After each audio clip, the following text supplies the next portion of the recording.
Hi friends, welcome to my channel. Latest updates and reviews కోసం మా ఛానల్ని subscribe చేసుకోండి. పక్కనే ఉన్న బెల్ సింబల్ని క్లిక్ చేసి ఆల్ ఆప్షన్ని సెలెక్ట్ చేసుకోండి. అప్పుడే మా మొబైల్ నుండి మీ మొబైల్ ఫోన్కి నోటిఫికేషన్స్ వచ్చేస్తాయి. ప్రభావతి బాధపడుతూ ఉంటుంది. ఈ పూల కొట్టు ఎప్పుడు తీసేస్తారో ఏమో, నాకు చాలా అవమానంగా ఉంది.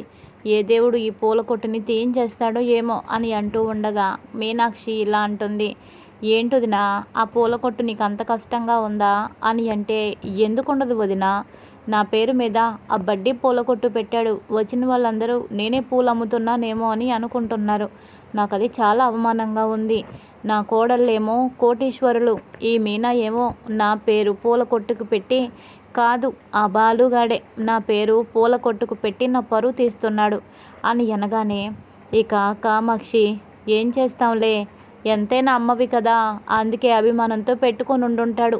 నీకు అవమానంగా అనిపిస్తుందేమో వదినా అని అనగానే, ప్రేమ లేదు దోమ లేదు, నా మీద వాడికి అంత ప్రేమే ఉంటే ఎప్పుడో వాడు మారేవాడు. కానీ వాడికి నా మాట అంటేనే నా అస్సలు నచ్చదు అని అంటుంది. ఇక ఆ తర్వాత మీనా కోసం పువ్వులు కావాలి అంటూ ఇద్దరు బండి మీద ఇంటి ముందు దిగుతారు. ఇక తర్వాత లోపలికి వచ్చి, ఏవండి, మాకు పెళ్ళి ఉంది, అర్జెంటుగా పువ్వులు కావాలి, మూరలు కట్టినవి కావాలి, దండలు కావాలి, విడిపువ్వులు కూడా కావాలి అని చెప్పి పెద్ద మొత్తంలో భారీగా 50,000 రూపాయల పువ్వులు కావాలని చెప్పి అని చెప్పడంతో మీనా చాలా సంతోషిస్తుంది. చాలా పెద్ద బేరమే వచ్చింది. నిజంగా ఇలాంటివి నెలలో 2-3 వచ్చినా చాలు అని అనుకుంటూ ఉంటుంది. సరేనండి, మీరు అడిగిన పువ్వులన్నీ కూడా మేము రెడీ చేసి పెడతాము అని అంటే 10,000 అడ్వాన్స్ ఇస్తారా వాళ్ళు.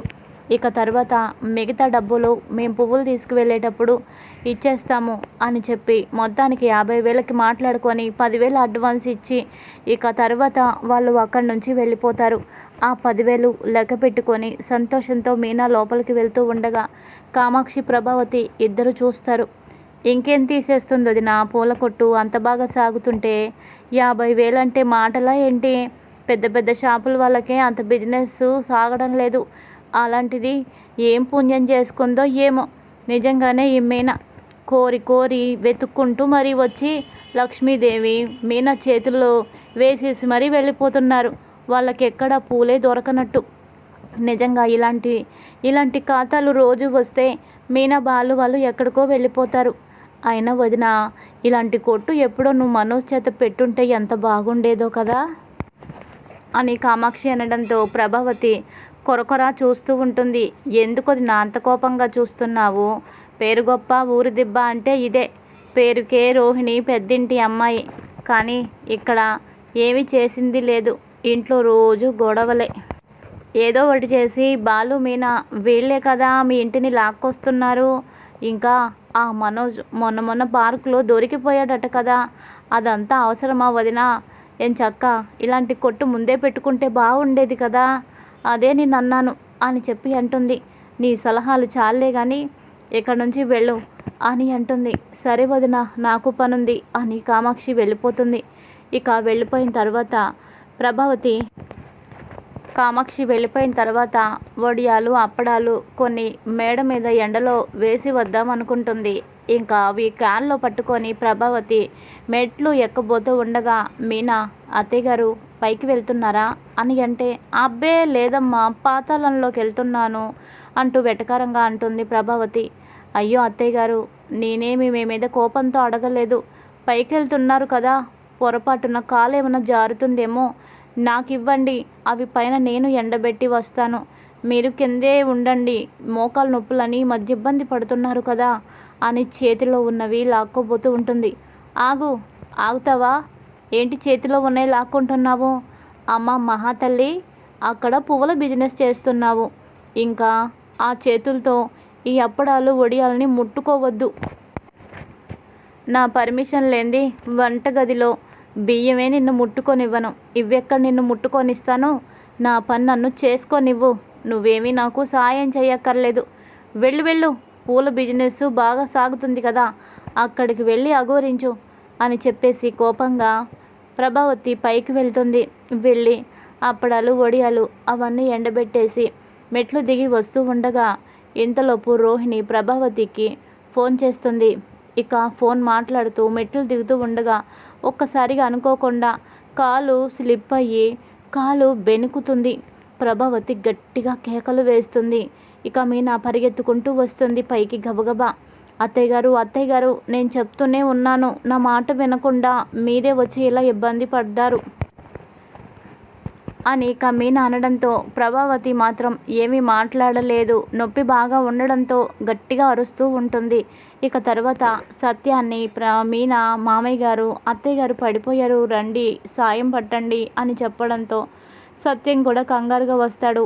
అసలు పైకెందుకు వెళ్ళింది, దీనికి పైన ఏం పని, ఆ అప్పడాలు వడియాల కోసం నువ్వు వెళ్ళిపోవాలా, కోరి కోరి కష్టం ఎందుకు తెచ్చుకుంటావు, మనని కండ్లల్లో పెట్టుకొని చూసుకునే కోడలు ఉంది కదా అని ప్రభావతిని గడ్డి పెడతాడు. ఇక తర్వాత ప్రభావతిని అతి కష్టం మీద కిందకి ఇద్దరు కూడా భుజాల మీద చేతులు వేసుకొని కిందకి నడిపించుకుంటూ తెస్తారు. సోఫాలో కూర్చుంటుంది. ఏమైంది ప్రభా, కాలేమైనా నరం బెణికిందేమో, నేను ఆయిల్ రాస్తానుండు, మర్దన చేస్తాను, కాస్త నొప్పి తగ్గుతుంది అని కాలు ముట్టుకోబోతూ ఉండగా ప్రభావతి అంతెత్తున లేచి గట్టిగా అరుస్తుంది.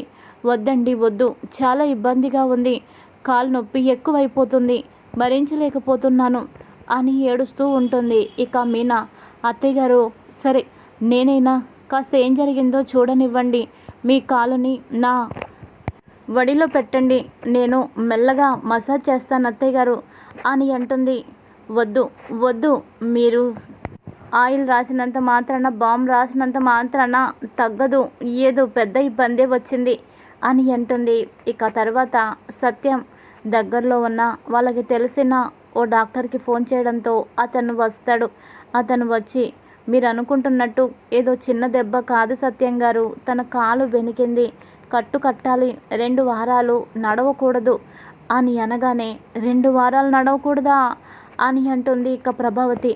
ఇక మీనా ఇలా అంటుంది, అత్తయ్య గారు 2 వారాలు కాకపోతే 4 వారాలైనా మీకు తగ్గడం ముఖ్యం, మీరు ఏ పని చెయ్యొద్దు, మిమ్మల్ని నేను చూసుకుంటాను అని అనగానే, వద్దమ్మా వద్దు, నిన్ను అస్సలు నమ్మను, నిన్ను ఆ బాలుగాడిని మీ ఇద్దరి నీడ కూడా నేను నమ్మను, మీ వల్లే నాకెంత జరిగిందమ్మా, ఇంకా ఈ ప్రాణాలతో ఇలా బ్రతికే ఉన్నాను, మీరు కానీ నా జీవితంలోకి ఎంటర్ అయితే ఈ ప్రాణాలు కూడా ఉండవు, మీరెంత దూరంగా ఉంటే నాకు అంతే మంచిది, ఈ మనిషికి చెప్పినా ఒకటే చెప్పకపోయినా ఒకటే, నా బాధ అర్థం చేసుకోడు, అయినా నాకేం తక్కువ, 2 వారాలు మంచం మీద ఉంటే మాత్రం నా పెద్ద కోడలు అలా వదిలేస్తుంది అనుకుంటున్నావా, నా పెద్ద కోడలు కంటికి రెప్పలా కాపాడుకుంటుంది, పార్లర్కి సెలవులు పెట్టేసి వర్కర్స్తోనే పార్లర్ నడిపిస్తూ నన్ను కంటికి రెప్పలాగా చూసుకొని ఈ నొప్పి తగ్గిపోయేలా చేస్తుంది, నేను మళ్ళీ రోహిణి వల్లే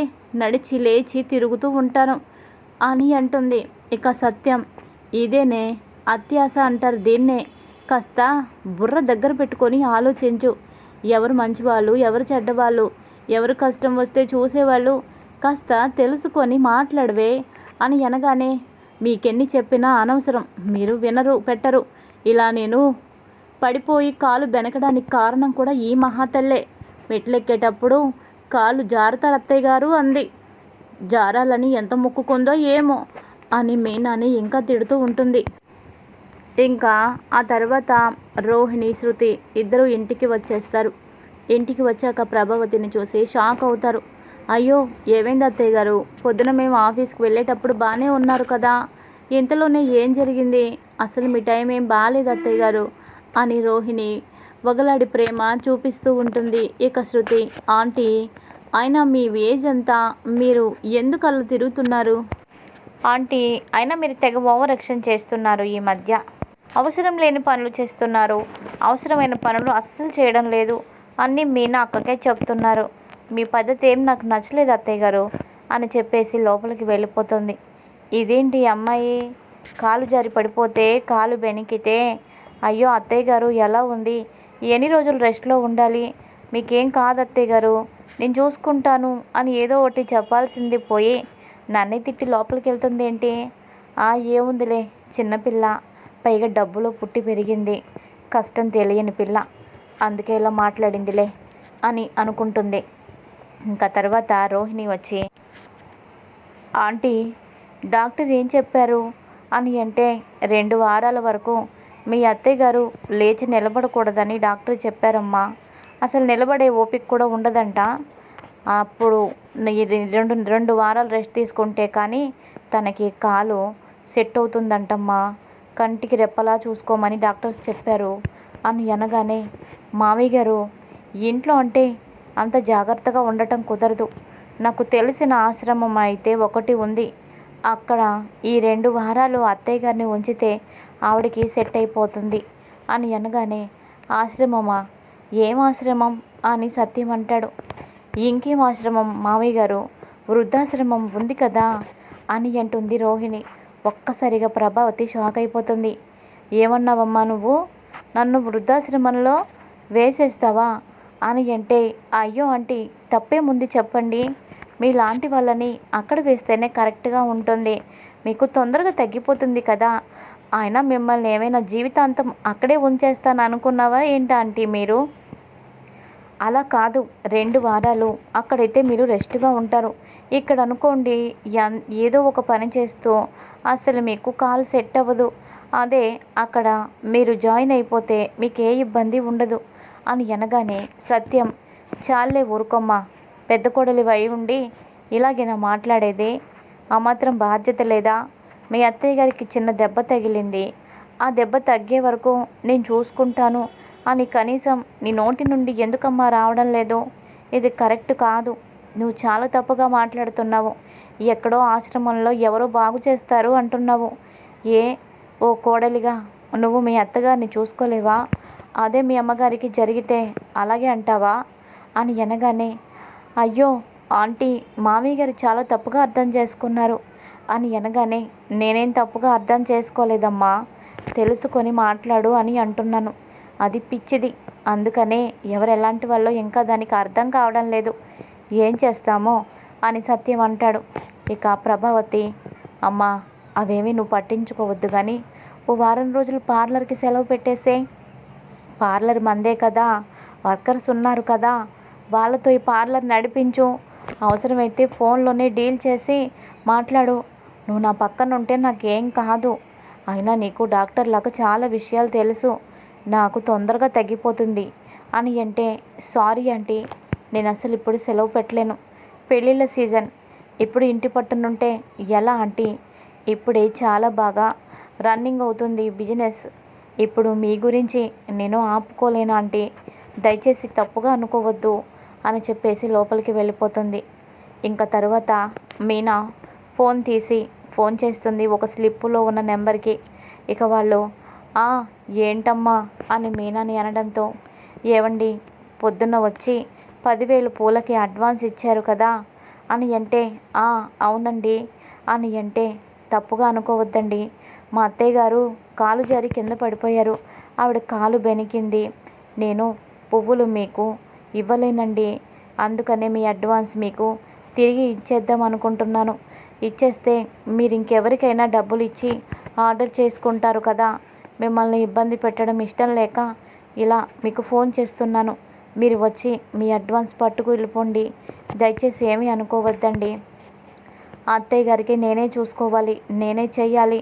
ఇప్పుడు బిజినెస్లో పడిపోతే ఆవిడ ఆరోగ్యం దెబ్బతింటుంది, దయచేసి తప్పుగా అనుకోవద్దండి అని అనగానే, ఇక అవతల నుంచి వాళ్ళు కసురుకుంటూ ఉంటారు. ఏం వ్యాపారం అమ్మా మీది? పోనీలే కదా అని చెప్పి తెలిసిన కొట్టు అని పూలు ఆర్డర్ ఇస్తే మేము చేయలేమని చేతులు ఎత్తేస్తారా? ఇలా అయితే ఎవరు వస్తారు కస్టమర్సు అని మాట్లాడుతూ ఉండగా, మీనా మాత్రం మీరు ఎన్ని అన్నా అందులో తప్పు లేదు, కానీ మాకున్న సమస్య మాకు ఉంటుంది కదా, మా అత్తయ్య గారికి అనుకోకుండా ఇలా జరిగింది కాబట్టే నేను ఇప్పుడు క్యాన్సిల్ చేయాల్సి వస్తుంది, లేకపోతే తీసుకున్న అడ్వాన్స్ ప్రకారం పూలు మీకు అప్పగించే వాళ్ళం అని సంజాయిషి ఇస్తూ ఉంటుంది. సత్యం ప్రభావతి ఇద్దరు చూస్తూ ఉంటారు. ఏమైందమ్మా, డబ్బులు వెనక్కి ఇచ్చేస్తానంటున్నావేంటి అని అంటే, అవును మామయ్య గారు, ఇప్పుడు డబ్బులు వెనక్కి ఇవ్వకపోతే 2 రోజుల వరకు నేను పూల పని మీదే ఉండాలి. అత్తయ్య గారిని ఎవరు చూసుకుంటారు? రోహిణి కూడా చూసుకోనని చెప్పేసింది. శృతి అయితే పట్టించుకోలేదు. అత్తయ్య గారిని నేను కూడా చూడకపోతే తన ఆరోగ్యం ఏమైపోతుంది? అందుకనే డబ్బులదేముంది మామయ్య గారు, ఈరోజు కాకపోతే రేపైనా వస్తాయి. ఇప్పుడు ఈ అడ్వాన్స్ తిరిగి ఇచ్చేసినా రేపటి రోజున ఏదో రూపంలో మళ్ళీ పూల షాపుకి ఆర్డర్లు ఇవ్వడానికి వస్తారు. కానీ ఆరోగ్యం పోతే ఆరోగ్యం వస్తుందా, అత్తయ్య గారి ప్రాణాలకు ఏదైనా జరిగితే అని చెప్పి అనడంతో ఇక సత్యం ఇలా అంటాడు. అమ్మ మీనా, ఏ క్షణంలో నువ్వు మా ఇంటి కోడలు అయ్యావో కానీ నిజంగా మేము చాలా అదృష్టం చేసుకున్నాము. నీలాంటి అర్థం చేసుకునే కోడలు వస్తే ఎవరైనా సరే చాలా అదృష్టవంతులు అని సత్యం పొంగిపోతాడు. ప్రభావతి మనసు కూడా కాస్త మెత్తబడుతుంది. నా ఇద్దరు కోడళ్ళు నాకు కష్టం వస్తే కనీసం పట్టించుకోలేదు, కనీసం మాట వరుసకి కూడా పైన కూడా మాట్లాడలేదు. కానీ మీనా మాత్రం పూల కొట్టు బాగా సాగుతున్న కొట్టుని కూడా వదిలేసి నా కోసం సాయం చేస్తానని, సేవ చేస్తానని అంటుంది. నేను మొన్నటి వరకు ఈ మీనా నటిస్తూ బాలుని రెచ్చగొడుతుంది అనుకున్నాను, కానీ స్వతహాగానే మీనా మనసు కాస్త మంచిదే అనిపిస్తుంది. నేనే అతిగా ఆలోచించి తనని ఇబ్బంది పెడుతున్నానా, పేదరాలని చెప్పి నేనే తనని కష్టపెడుతున్నానా అని రకరకాలుగా మనసులో ఆలోచించుకుంటూ ఉంటుంది. ఇంకా తర్వాత డబ్బులు ఇచ్చిన ఇద్దరు వ్యక్తులు రావడంతో డబ్బు లెక్క పెట్టి వాళ్ళ చేతుల్లో పెట్టి డబ్బులు సరిగ్గా ఉన్నాయో లేదో ఒకసారి చూసుకోండి అని ఇస్తుంది. ఎందుకుండవమ్మా, ఉంటాయి, కానీ ఇలా చేతులు ఎత్తేసే బిజినెస్ ఎన్ని రోజులు సాగుతుందని అని చెప్పి మళ్ళీ తిట్టేసి వెళ్ళిపోతూ ఉంటారు. ప్రభావతి మాత్రం నేనే పాపిష్టిదాన్ని, పొద్దునే అనుకున్నాను దీని కొట్టు ఎలా మూతపడుతుందా అని, కానీ నా కారణంగా మూతపడుతుందని అస్సలు నేను అనుకోలేదు అని బాధపడుతుంది. ఇంకా ఇదిలా ఉండగా ఇంకొక పక్కన బాలు వస్తాడు. బాలు వచ్చి పూలగంప అదేంటి కొట్టు మూసేసి ఉన్నావు, కొట్టు ఎప్పుడు తీసి ఉంచుతావు కదా ఈ టైంకి, అప్పుడే మూసేసావేంటి? నా ఫ్రెండ్ తెలిసిన వాళ్ళది ఒక శుభకార్యం ఉందట, పువ్వులు కావాలంట, ఆర్డర్ ఇచ్చారు, 20,000 రూపాయల పువ్వులు దండలు కావాలంట అని చెప్పేసి బాలు అనడంతో ఇక మీనా ఈరోజు వ్యాపారం బాగా ఉంది, పొద్దున్నేమో 50,000, ఇప్పుడేమో ఈయన ద్వారా ఓ 20,000, కానీ ఇప్పుడు ఈ రెండు కూడా నేను చేయదలుచుకోలేదు. అత్తయ్య గారి వల్ల వీటిని నేను తిప్పి వెనక్కి పంపించేశాను కదా, ఇప్పుడు ఈయన చెప్పిన ఆర్డర్ నేను ఎక్కడ తీసుకుంటాను అని అనుకొని, ఏవండి కొంపదీసి మీరు మాట తీసుకున్నారా ఏంటి?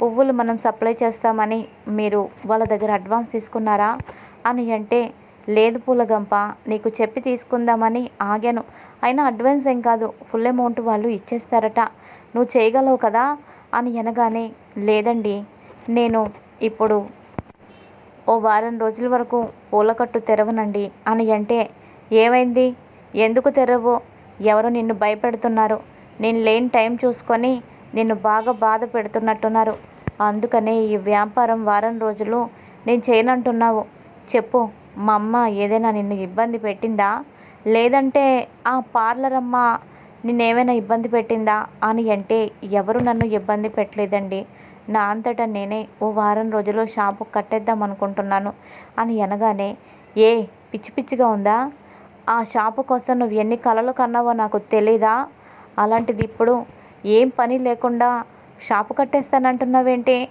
నువ్వు కూడా 3 నెలలు ముచ్చటే వ్యాపారం చేద్దాం అనుకుంటున్నావా అని బాలు అనడంతో ఇంకా అప్పుడు సత్యం, ఒరే బాలు, కోడలు షాపు వారం రోజులు మూసేయడానికి కారణం మీ అమ్మాయిరా అని అంటే, అనుకున్నా ఈవిడ గారు ఏదో ఫిట్టింగ్ పెట్టే ఉంటుందని ఊహించా, అయినా ఎప్పుడు నా పిల్లం మీద పడి ఏడవటమేనా నీ భార్యకు పని, ఇంకా వేరే పని లేదా అని అంటాడు.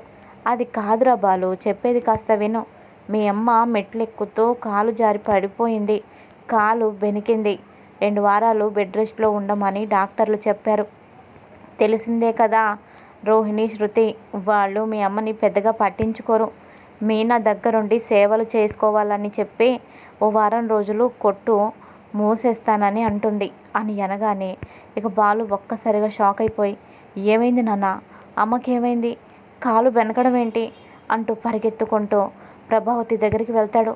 అమ్మా ఏమైంది, చూసుకునే పనిలేదా, అసలైనా ఇవన్నీ నువ్వెందుకు చేస్తున్నావో అని చెప్పి కంగారుగా తనలో ఉన్న ప్రేమనంతా కూడా బయటపెడుతూ ఉంటాడు బాలు. ఇది ఈరోజు ఎపిసోడ్. మరి తర్వాత ఏం జరుగుతుంది, రాబోయే కథలో ఎలాంటి మలుపు ఉంది, ఇంకా ఏం జరగబోతుంది ఇదంతా ముందు ముందు తెలుసుకుందాం. Thanks for watching.